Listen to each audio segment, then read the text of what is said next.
ایک ईमानदार custom office आखिर ये मुल्क छोड़ने पर क्यों मजबूर हो गया और क्या उसे वापस लाया जा सकेगा, मुलाहिजा फरमाइए इस वीडियो में। 1994 में पाकिस्तान टेलीविजन पर नशर होने वाले ड्रामा सीरियल धुआं से मकबूलियत की बुलंदियों पर पहुंचने वाले उस ड्रामे के अदाकार और मुसन्निफ आशिर अजीम से कौन वाकिफ नहीं। न सिर्फ ये बल्कि मुकाबले का इम्तिहान पास किया और उसके बाद पाकिस्तान कस्टम्स में ईमानदारी से अपनी नौकरी करते रहे, मगर उनका सबसे बड़ा गुनाह बना एक फिल्म बनाना, जिस फिल्म को रिलीज से पहले ही रोक दिया गया, सिर्फ और सिर्फ इसलिए कि वो फिल्म इस निजाम की धज्जियां उड़ा रही थी। इस फिल्म में एक आम आदमी को ये शऊर देने की कोशिश की गई कि आखिर इस मुल्क का निजाम कौन बर्बाद कर रहा है, इस मुल्क की पॉलिटिकल एलीट अपने मकासद को पूरा करने के लिए किस हद तक जा सकती है। अपनी सारी जिंदगी की जमा पूंजी इस पर लगाने वाले आशिर अजीम इसके बाद दिल बर्दाश्ता हो गए और पाकिस्तान छोड़कर कनाडा जाके बसने का फैसला किया और वहाँ जाकर भी ये बात साबित की कि ईमानदार आदमी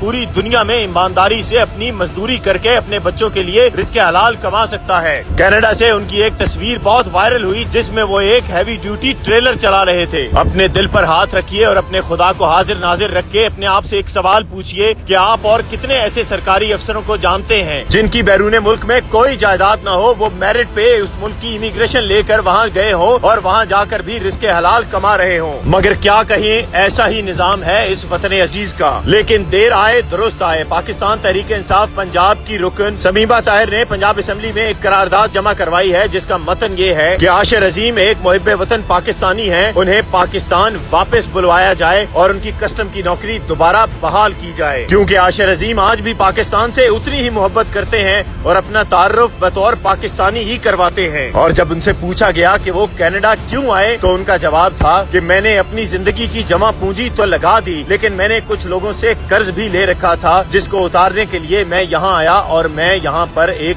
ट्रक चलाता हूँ। हम उम्मीद करते हैं कि पंजाब असेंबली इस करारदाद को इतनी ही तेजी से पास करेगी जितनी तेजी से इन्होंने अपनी तनख्वाहों के बिल को पास किया था, जिसके बाद आशिर अजीम साहब को न सिर्फ वतन अजीज में वापस लाया जाएगा बल्कि उन्हें इज्जत और एहतराम से उनके ओहदे पर भी वापस फायज किया जाएगा। और अगर वजीर आजम साहब उनकी खिदमात को सामने रखें तो यकीनन उन्हें भी किसी न किसी सरकारी अवार्ड से जरूर नवाजना चाहिए।